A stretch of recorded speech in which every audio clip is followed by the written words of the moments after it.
Good morning. We're going to be trying something just a little bit different today. You're going to be able to access this via YouTube, and so you'll be able to watch me at any time over the weekend. We're going to be continuing talking today about consciousness, and what we're going to be doing is talking about drugs and alcohol at this point. And as you can see, it's entitled Better Living Through Chemicals. We as a society have a tendency to try to go for the quick fix, the easy thing. And so one of the things that we've been working on for quite a few years is trying to be able to get better, not change our habits, not do anything differently, just by taking a pill. And so we're going to be looking at some of that, as well as, really what is a drug? A drug, by definition, is a psychoactive substance. It's something that's going to affect our mental functioning. Now, what's interesting about this is often there are many things that we don't think of as far as what drugs are. I have to have my morning coffee. Have you had your drugs today? Now, some of you may be thinking, I don't take any medication or anything, but as you can just see, I just said, I have to have my morning coffee, which means I've got to get that morning intake of caffeine. Have you had your cigarette today or something along those lines? Actually, if you want to get really picky about things, one of the things we could say is that sugar is a psychoactive substance. Have you ever seen a kid that's been hopped up on eating too much sugar? Or I know my one granddaughter gets really, really excited when she has some Mountain Dew, and it doesn't take much of the substance, and she gets really wired. Now, there are some disorders that can be induced by taking a substance. These are known as psychoactive substance-induced organic mental disorders. And so some of these disorders, and I'm just trying to think of one right off the top of my head, I can't think of one right off the top of my head, but in the DSM-5, you'll find a category for those. And then maladaptive behaviors resulting from the use of drugs. Let's face it, there's a whole feeling about using drugs. So I was working with a heroin addict, and when we were talking about what does she do as far as the drugs are concerned, it consumed her entire day. So, for example, she would be thinking about what she was going to do when she got off of work, how she was going to get the drug, who she was going to talk to, where she was going to shoot up. She was thinking about all of those kinds of things. And as a result, she wound up losing her job, she wound up losing her friends, and ultimately wound up losing her life. Now, there are two basic drug actions. One of them is known as an agonist, and the other is known as an antagonist. The agonist is something that's going to mimic or enhance neurotransmitter activity. Oh my goodness, here we go. Talking about neurotransmitters again. Yes, we're back to the brain, and yes, we're talking about neurons. But for example, morphine, which is a drug that blocks out any pain messages, is going to mimic the endorphins. And as a matter of fact, what happens is after using morphine over an extended period of time, the body no longer produces endorphins. So we'll talk a little bit more about that later in this lecture.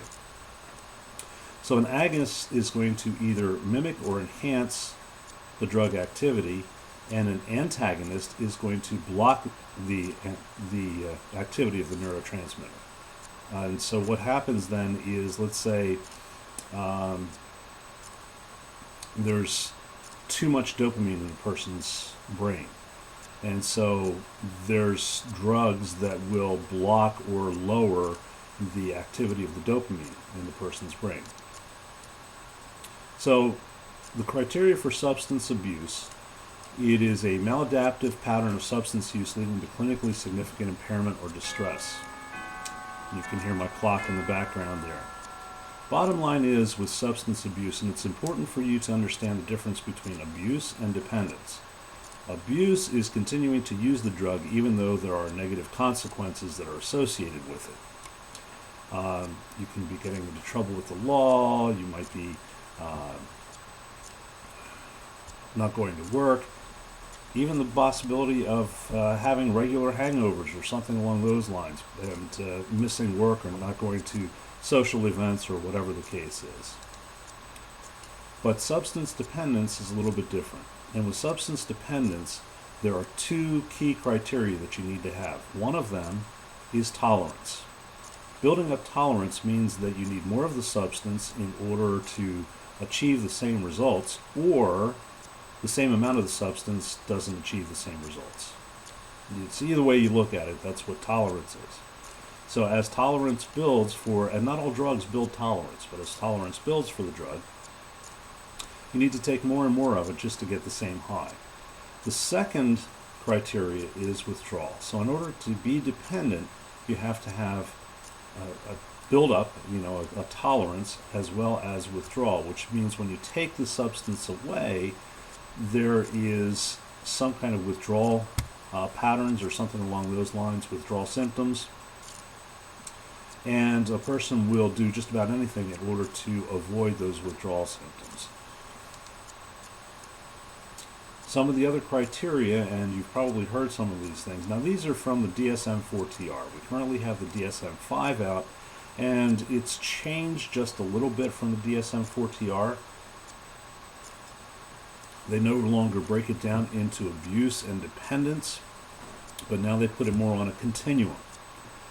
So this is just to give you kind of a breakdown between those so you get a really good sense of, is a person simply abusing a drug or are they dependent on the drug? So to continue with this, then the substance is taken in larger amounts over a longer period than was intended. So you go in for back surgery, you're put on morphine. They're not going to release you from the hospital on morphine. So what they'll do is they'll give you some kind of a pain medication. And let's say that it's Vicodin. You're expected to be able to take the Vicodin for maybe a week and a half, somewhere around there, so the prescription will only last that long. But you find that you want to continue to use it, and so as a result you wind up going to another doctor, or you wind up getting it from some illegal means or something like that, because you need to have that Vicodin in your system. Another criteria is you try to cut down on the substance, or you try to eliminate it altogether, and you're unsuccessful. Think about people who smoke, and this is probably one of the hardest drugs to kick, so they try to stop smoking, cut down on smoking. What winds up happening? They wind up continuing to smoke. Okay, you just can't do it. There's a great deal of time and spent in activities necessary to obtain the substance or recover from its effects. So after you've had a really great night out and everything, the next day you're wiped out because of having used it. And you give up important social, occupational, and recreational activities. Now another part of this is you continue to use the substance even though you know it's not the best for you. So why do people take drugs? Well, there's any number of different reasons, and if you look on your PowerPoint that you've printed out, there's a list that I've given you right here. Things like, let's face it, have a good time. I was talking with a young man one time, and I said, if you go to a party and you don't know anybody there, who do you decide to talk to? And the guy said, anybody standing around the keg, because I know we have something in common, and they're going to be much more relaxed and much more loose. So that's what he wound up doing. It's become socially accepted, so you can fit into the crowd. Family members and friends do it. I was working with a young man who was 15 years old. He used pot every single day. I said to him, because the boy wasn't working, and I said to him, well, how do you get your pot? Where does it come from? He said, my dad gives it to me. And I guess a family that smokes together stays together, or something along those lines. But his father was his supplier. An escape from reality. I just can't cope with things, so I'm going to get lost, and I'm going to use the drug in order to dull the pain or not think about things anymore. Medically necessary. There are some medications, like if you're diabetic, it's important for you to take the medications that you're supposed to. Some people are looking for the high. They're looking for the rush. I want to feel better. I want to feel good. I want to get all hopped up, or whatever the case is. And some people will take medications or drugs in order to improve their athletic performance. Or it could also be to stay awake. So I know some students that were taking Ritalin in order to stay awake and be able to study for longer periods of time. So, it all depends on who you are and what your needs are and what you decide to do. Now, the categories of drugs, this may differ from what your textbook says a little bit, but the categories that I want to go over are going to be narcotics. Sometimes these are referred to as the opiates. They're going to produce analgesia, sedation, and a sense of well-being, and also a sense of I really don't care a whole lot. The depressants are going to, now when you think depressant, don't think, oh, it's going to make me depressed. Think it's going to slow down the central nervous system. It's going to slow down the functioning of the brain and the transfer of information between neurons. The stimulants are going to do just the opposite. They're going to increase central nervous activity. And the psychedelics are going to alter the way we look at things, so to speak, and our state of consciousness. So when we first look at the narcotics, these are derived mostly from the poppy plant. These are the things that you usually think of as far as morphine and some of the other opiates, Oxycontin, oxycodone, Vicodin, those kinds of things. They're highly addictive. They produce stupor and some sleep, and as I mentioned before, an I don't care attitude.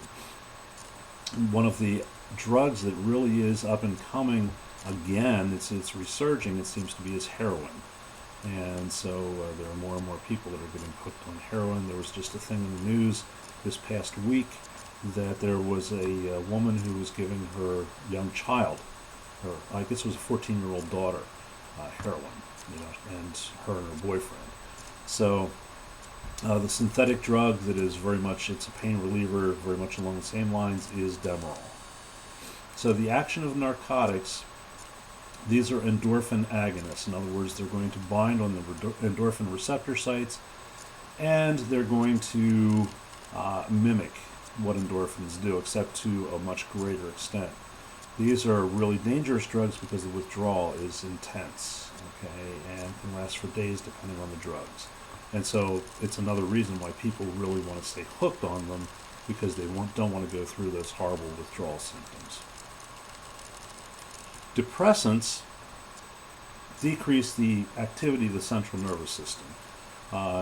And if you look on this little chart that I have here under depressants, you can see for a male who is weighing in at about 160 pounds, for their blood alcohol level to get up to a 0.07, they don't need much to drink.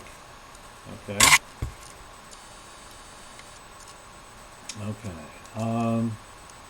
The effects of alcohol, don't worry too much about that. Just know that it has something to do with gamma-aminobutyric acid and some signs related to alcoholism. This is not out of the DSM. These are some of the signs and symptoms as according to Alcoholics Anonymous.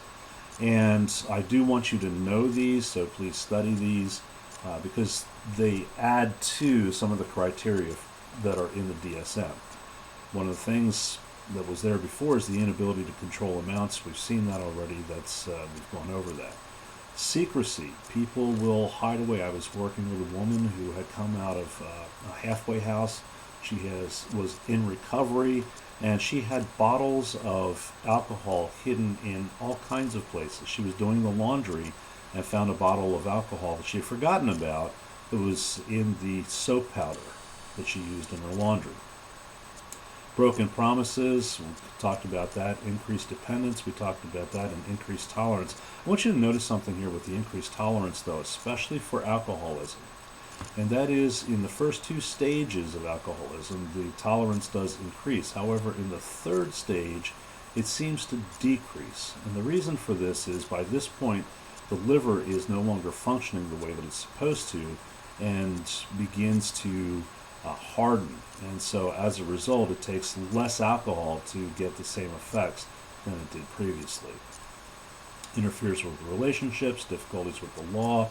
I know a young man who was in his early 20s that consistently got DUIs. He was driving under the influence without a license. It didn't matter to him. Blackouts. A blackout is different than passing out. A blackout is when a person can't remember anything that he or she did during that period of time, yet they were fully functioning. Continued use despite negative consequences. The other thing that you need to understand is, as far as alcoholism, you've heard people say that alcoholism is a disease. And people immediately think, oh, that means I don't have control over it, and that's not true. The reality is, alcoholism fits the disease model in the medical community. In other words, there are certain criteria that you can use to diagnose it. So there's a diagnosis. There's a specific way that you can treat alcoholism, and part of the treatment for alcoholism is abstinence. And if alcoholism goes untreated, there is a prognosis. So they're using, and the prognosis, by the way, is death. The person will die of cirrhosis of the liver or some kind of an accident or something along those lines. So realistically, there is, well, it fits that model, and that's why it's referred to as a disease. Another part of the depressants are what are known as sedative hypnotics. These are barbiturates, anti-anxiety drugs, antipsychotics. I'm not so concerned that you really know what the actions are of those and that sort of thing. Just to be aware, and once again, I'm not going to test you on this, but just to be aware as far as the antipsychotics are concerned, some of them increase the levels of dopamine, some of them, well, they shouldn't increase it, but they should block the levels of dopamine. And some also block serotonin. And one of the reasons that people have a tendency to hallucinate or whatever is because the levels of dopamine are too high in their brain, and so they need to do something to reduce those. Okay, so on to the next category. The next category is stimulants. These are going to increase the activity of the central nervous system. And so, for example, amphetamines, which decrease the need for sleep, suppress appetite, and control weight, these were used as a means of weight control, but also they were originally developed during World War II in order for soldiers to stay awake. It was thought at that time that if you're in the battlefield and you fall asleep, there's a good chance that you'll die because of being hit by a bullet or something like that, or blown up. So in order to stay awake and stay alert, then people would take amphetamines. The downside of it is if you're awake for too long, you take too many amphetamines, what will happen is you can hallucinate, and that can be just as dangerous. Some of the other stimulants that we think of, usually cocaine. That's one of those that well, I'm not even going to go there as far as most people know what cocaine is. Caffeine is a stimulant. Nicotine comes from tobacco plants. And there's a thing called bath salts. And this is not what you would put in your bathtub in order to soak or relax or something like that, but and I'm not even going to try to pronounce the long name, but it's a designer drug, and for a long time you were able to get this designer drug over the counter because the things that it was made from were all legal. Now, since then, the FDA and the government has really kind of clamped down on that, so it's not supposed to be as easy to obtain bath salts. But the action of bath salts, let me tell you, can be really nasty. Can cause hallucinations. There are some videos that you can go on YouTube, and if you want to, just type in bath salts, and there's some videos of what people go through and how they hallucinate. They feel like things are crawling all over them. They become extremely anxious. They will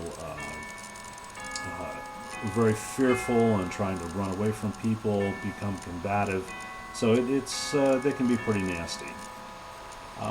The actions of stimulants, once again, I'm not so concerned that you know what those are, but you can look at that slide for that. Now, stimulants are very dangerous to use.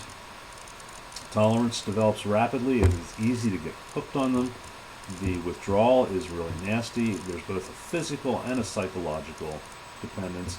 Now, the psychological dependence is not the same as the physical. So in other words, it's not because you're building up a tolerance, but there's the sense, I need the drug in order to unwind. I need the drug in order to relax. I need the drug in order to lose weight, whatever the case is. But there's this sense, psychological sense, that you need to have it. And there can also be stimulant-induced psychosis. You see these most often in the amphetamines and cocaine. Okay, so psychedelics. Sometimes psychedelics are known as hallucinogens, and things take on a very profound meaning. So when you look at this pen, okay, it's like, oh, wow, it's magical, it's amazing. And you may laugh while you're while you're thinking about this or whatever, but the reality is, especially with taking LSD, that's probably one of the most popular of the psychedelics that people will use. There are other things like peyote cactus and which makes mescaline and that kind of stuff. But as far as the psychedelics are concerned, there's usually not a dependence that occurs. So there's not going to be withdrawal or whatever, but there's more of a psychological dependence. And with LSD use, one of the things that can happen is it takes a very small amount of the substance in order to induce the effects. And so that remains in your spinal cord, in your spinal fluid, for the remainder of your life. So there could be a time in the future that some of that could be dislodged and you can wind up going on a trip and you were never planning on going. So there's increased sensory awareness, heightened clarity of sensory experience, routine elements seem novel and wonderful, and a less of a capacity to distinguish between yourself and the rest of the world. There can be tremendous emotional reactions to it. Mescaline. Now, you'll see that I have marijuana in here. And one of the problems with marijuana is nobody knows exactly where to put it. Some people will put it in with depressants. Some people will put it in with the psychedelics, hallucinogens. Other people put marijuana in a total separate category. There are people out there that say, well, marijuana is fine. Let's face it, there's no problem with it. You should be able to use it as much as you want to. You can't become dependent on it or whatever. The reality is, some of the research that I've read anyways, states that not only can you become psychologically dependent, but you can also become physically dependent. And part of that is it takes more of the substance in order to get the same effect, so there's a buildup of tolerance, and there can be withdrawal. Now, many people think of it in the same way as withdrawal from cigarettes. There's also controversy as far as whether or not it is physically harmful to smoke marijuana. One camp says yes, it is, and the reason for the harm is very much like the same with tobacco. There's tar and nicotine that is in the marijuana. There is no filter that you use, and so and plus the idea with marijuana is when you smoke it, you hold it in your lungs as long as possible. Therefore, what will happen is the tar and nicotine has more of an opportunity to coat the lungs and can cause lung cancer. So once again, that's totally up to you, how you feel about it or what you believe, but that seems to be a possibility. Some of the others, LSD, lysergic acid diethylamide, PCP, phencyclidine, salvia divinorum is one that maybe you may or may not have heard of. That's used, it's considered in the states that it is not legal to use marijuana. That is considered one of the, in quotes, legal drugs to smoke salvia. It can produce a great deal of anxiety, heart palpitations, and so it depends on the person, but that can be pretty nasty. So you can see here with LSD and marijuana. Marijuana, what's really cool about marijuana, and I put cool in quotation marks just in case you didn't see that, is that it binds, we have specialized receptors in our brain for the THC in the basal ganglia, and so it responds to that. Some of the problems with the psychedelics is they're unpredictable. You may have heard of somebody going on a bad trip, and we're not talking about going out west or something like that, and the weather wasn't nice.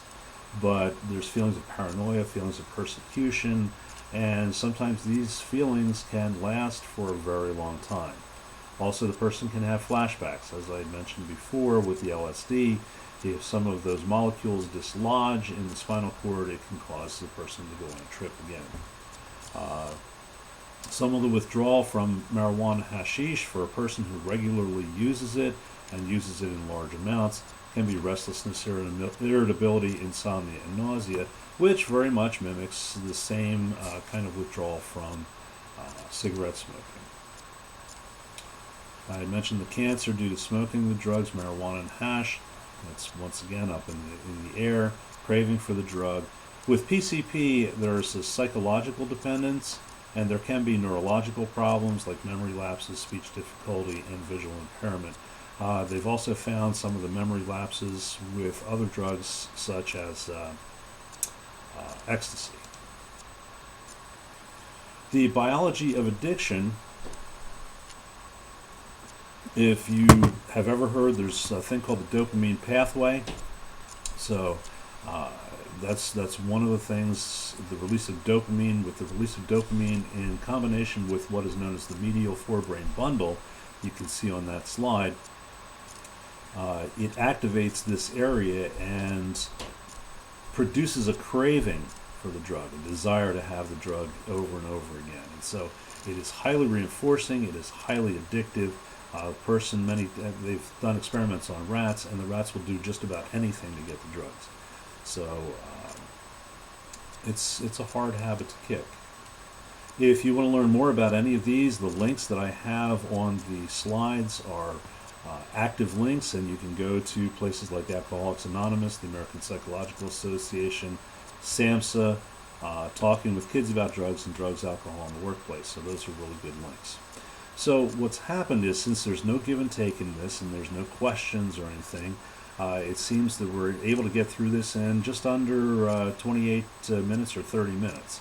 So hopefully, if you have any questions or anything like that, bring them back to me on class when we're back in class on Wednesday. Remember, there are no classes at RAC on Monday and Tuesday of next week. So have a really good weekend, and I will see you on Wednesday. Take care now.